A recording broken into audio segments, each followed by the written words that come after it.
እህታችን ከዚህ ከአዲስ አበባ ነው የመጣችው። ስትመጣ ከዛሬ 1 ወር በፊት በአባቴና በወንድሜ ምክንያት ከወንድሜ ጋር አዲስ አበባ በጣም በጸና ሰውነታቸው ታሞ ወንድሜን ይዤ ወደዚህ ቤት እመጣለሁ። ወንድሜ በኦርቶዶክስ ቤተክርስቲያን ውስጥ ድቁና ነው የሚያገለግለው። አባቴ ደግሞ ቄስ ነው። አባቴ ለ5 ዓመት በሙሉ የአጥንት ካንሰር ታማሚ ነበር። ወንድሜንም ያ በሽታ ደግሞ ሲይዘው ለምን ወደ እግዚአብሔር ሰው ይዤው አልመጣም ብዬ ከዛሬ 1 ወር በፊት ይዤው እመጣለሁ። ሐዋርያው ልክ ሲያገኘው ከአባትሽም ላይ ካንሰር ተመቷል፣ ከዚህም ወንድም ላይ ካንሰሩ ተመቷል ብሎ ዘይት ቀብቶ ይጸልያል። ልክ ከዚህ እንደወጣች አባቷ በኦርቶዶክስ ቤተክርስቲያን ቄስ ነበር። ሐዋርያው የተናገረው ቃል እዛ ባለበት ክፍለ ሀገር ከካንሰር በሽታ ይፈውሰዋል። ወንድምም በዚህ አይነት ሁኔታ ተይዞ በሕክምና ደረጃ አይቻልም የተባለው ይህ ወንድምም ተፈውሶ በ1 ወር ልዩነት እግዚአብሔር ታምራትን አድርጎ ወደዚህ ቤት ለምስክርነት መጣው ትላለች። ጉባኤው ለጌታ እልልታ፣ ክብር፣ ምስጋና ያመጣል። አባቴ ቄስ ስለነበረ ወደዚህ መምጣት አልቻለም። ግን እግዚአብሔር ከፈወሰኝ ለእግዚአብሔር ለምን በልቤ ያሰብኩትን አላደርግም ብሎ የላከው ስጦታ አለ ትላለች። ያንንን ስጦታ ለሐዋርያው ትሰጣለች ማለት ነው። ጉባኤው ቆሞ ለጌታ ክብር ያመጣል። ይችላል ኢየሱስ።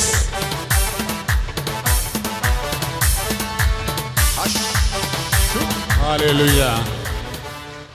አባትሽ ተፈውሷል? እውነት ነው የምታወሪው? ደሞ ጌታ የተቀበልኩ እዚህ ቤት ነው። አሁን ወንድምሽ ተፈውሷል? ተፈውሷል። አባቴም ነፃ ወጥቷል። አባትሽ ቄስ ማን ነበር? ቄስ ናቸው።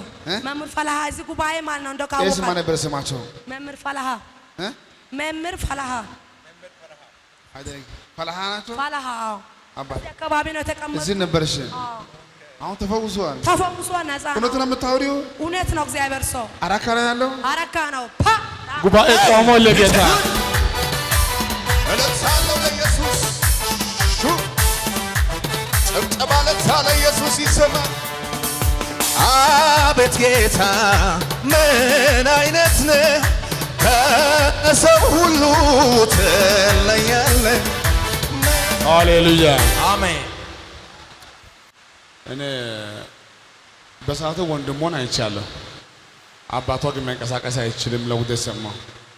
እስቲ አባት ያላችሁ ሰዎች እጃችሁን አሳዩ። አባት ያላችሁ ዛሬ ላንተ ጸልይልሃለሁ። እስቲ አባት ያላችሁ እጃችሁን አሳዩ። በኢየሱስም አባታችሁ በድንገት አይሞት። አሜን።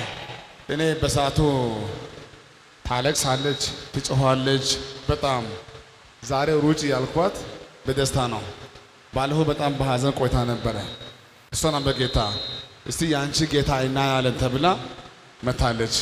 እስቲ ቀኝ እጅ ከፍ አድርግና የኔ ጌታ እንዲህ ነው ብሎ እስቲ የኔ ጌታ እንዲህ ነው። በጌታ ድገሙና የኔ ጌታ እንዲህ ነው በሳንደ የኔ ጌታ እንዲህ ነው። በጌታ አንደ ድገሙና የኔ ጌታ እንዲህ እኮ ነው በሲ የኔ ጌታ እንዲህ እኮ ነው። ኢየሱስ ጌታ ነው። አሜን። ጉባኤ ያለ ኢየሱስ ብሎ እስቲ ኢየሱስ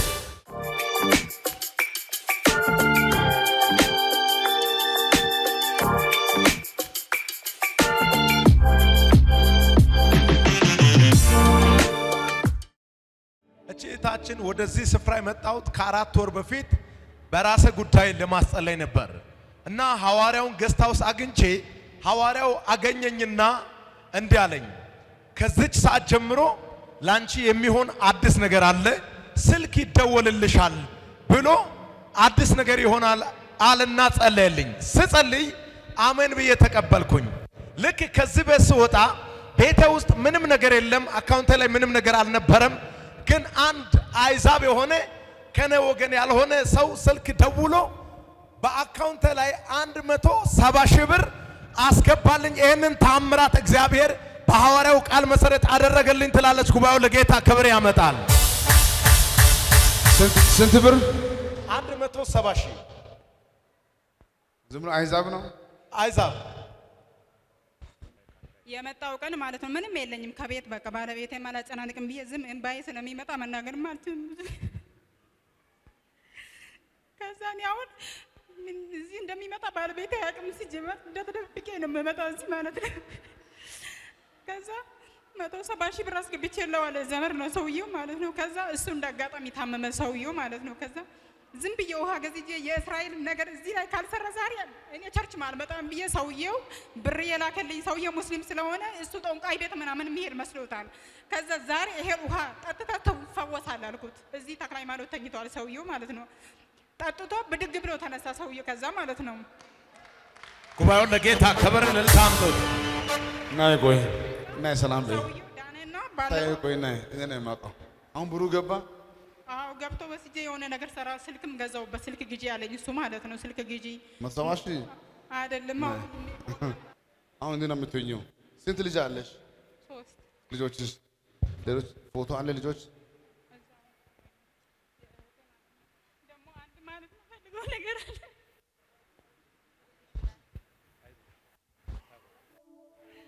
ብርጄ ላይ ያለው ማለት ነው። ስልክ ገዛው ተቁም የልብስ ሻንጣ ውስጥ ነው የምናስቀምጠው ነበር። እሱ ላይ ግን ብርባው ጨርሻለሁ። እናቴ ደግሞ የት ነው ያለው ባለቤትሽ? አሁን እዚህ ነው ያለው አለ እዚህ እዚህ ውስጥ አይሱ ባለቤትሽ እዚህ አለ ሙስሊም ነው አይደለም? በጌታ አይደለም እሱ ወደ ተደብቀሽ መጣሽው ተደብቀሽ እሱ እንዳይ በቅርብ ጊዜ ከሱ ከራሱ ጋር እሱ ሁሴን ነው ማን ነው ስሙ? ሁሴን መጥቶ ነው ማያው ይችላል። ኧረ ጩኸት ለኢየሱስ እልልታ የምችላለ ወይ አሹ ላንተ ይሁን አምልኮ ላንተ ይሁን ምስጋና ላንተ ይሁን አምልኮ ላንተ ይሁን ጭብጨባ ይገባሃልና ጌታ ይገባሃልና ይገባሃልና ጌታ ይገባሃልና ይገባሃልና ይገባሃልና ይገባሃል ይህ ወንድም ስመጣ ጳጉሜ 4 ባለፈው ዓመት በጣም በኪሳራ በድካም ያለ ትርፍ ቢሰራም ቢሮ ብተጋም ነገር የማይሳካልኝ ሰው አይነት ነበርኩኝ። ግን ጳጉሜ 4 ወደዚህ ስፍራ ሐዋርያውን ላገኝ አዲስ አበባ ገዝታው ስገባ አካውንቴ ላይ የነበረው 400 ብቻ ነበር። እግዚአብሔር ተአምራት እንደሚያደርግ አምኜዋለሁ። ሐዋርያውን በጣም ወደዋለሁ እና ሐዋርያውን ሲያገኝ ሐዋርያው ቅርብ ጊዜ አዲስ ነገር ይሆናል፣ ገንዘቦች ይታዘዙልሃል ብሎ ጸለየልኝ። ያን ጊዜ ምንም ያልነበረኝ እኔ ዛሬ ግን ማሽን ወደ 800,000 ብር አውጥቼ ገዝቼ ባለ ብዙ ንብረት ባለ ብዙ ባለጠጋ ሆኜ ለምስክርነት ወደዚህ ስፍራ መጣው ይላል። ጉባኤው ለጌታ እልልታ ጭብጨባ ያመጣል።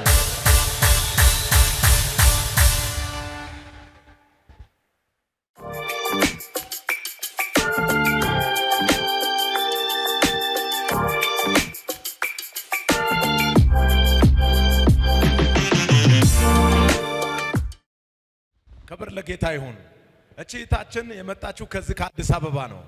ስትመጣ 2015 ላይ ሐዋርያውን ሳገኝ በሚቀጥለው ጊዜ ውስጥ ታገቢያለሽ ብሎ ጸልዮልኝ ነበር። እሱን ትንቢት አምኜ ተቀበል በተስፋ ትዳር እየጠበቅኩ ነበር። በ2017 መግቢያ ላይ አገባውና ወደዚህ ቤት ሐዋርያው ጋር እመጣለሁ። ሐዋርያው አሁንም አገባሽ አለኝና በሚቀጥለው የዛሬ ዓመት ወንድ ልጅ ወልደሽ አቅፈሽ ትመጫለሽ ብሎ ጸለየልኝ። ይሄው እግዚአብሔር በሐዋርያው እንደተናገረው እግዚአብሔር ነገሮችን መልካም አድርጎ ለምስክርነት ቆምኩ ትላለች። ጉባኤ ድጋሜ ክብር ያመጣል።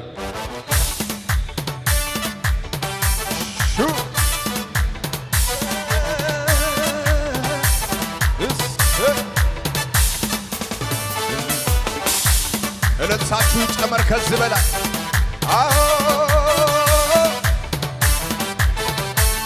አሹ ዝም የማያሰኝ ብዙ ምክንያት አለ እንዳመሰገነ የሚጎትጉተኝ ዝም የማያሰኝ እልፍ ምክንያት አለ እንዳመሰገነ ጨብጨባችሁ ከፍ ይበል አምላኬ ተባረክ ተወደስ ተግ ሃሌሉያ አሜን። እቺ እህታችን የመጣችው ከዚህ ከአዲስ አበባ ነው። እግዚአብሔር በኔ ህይወት እኔ በራስ መፍታት የማልችለውን ጉዳይ ፈቶልኝ ለምስክርነት ነው የመጣሁት። እኔ አይደለም ሐዋርያውን በኔ ጉዳይ ለማስጸለይ ወደዚህ ቤት ፈልጌ የመጣሁት። ጓደኛ ዛሬ 1 ዓመት በፊት አዲስ አበባ ጌስት ሃውስ በራሷ ጉዳይ ሐዋርያውን ልታስጸልይ ስትመጣ የነን ስም ጽፋ ይዛ ነበር የገባችው። ልክ እንደገባች ሐዋርያው የነን ስም ጠራና የጓደኛሽ ጉዳይ መልካም ይሆናል እግዚአብሔር ጣልቃ ገብቷል ብሎ ለኔ ይጸልያል። እኔ በዛን ጊዜ የነበርኩበት ሁኔታ ለ3 ዓመት በሙሉ በክስ ውስጥ ነበርኩና አንዳንድ ጊዜ ይታሰራለሁ፣ አንዳንድ ጊዜ ይለቁኛል። በእንደዚህ አይነት ሁኔታ ውስጥ የነበርኩትን እኔን በይታ አማካኝነት በሐዋርያው እግዚአብሔር ተናግሮ 3 ዓመት በሙሉ የተንከራተትኩትን እኔን ከዛ ጉዳይ ነፃ አውጥቶኝ ዛሬ በፊታችሁ ለምስክርነት ቆምኩ ትላለች። ጉባኤው ለጌታ ክብር እልልታ እንደገና ያመጣል። ሁለት እጃችሁ ከፍ አድርጉልኝ። እናንተ የሆነ ቦታ ሳትሄዱ፣ ወደ ጉባኤ ሳትሄዱ፣ ወደ ጌስት ሃውስ ሳትሄዱ በስማችሁ የመጣ ያ ትንቢት በዚህ በ3 ወር ይፈጸማል። አሜን። ከእናቴ በኩል የሰማው ከአባቴ የሰማው ከወንድሞች የሰማው ያ መልካም ትንቢት እስቲ አሜን። አሜን።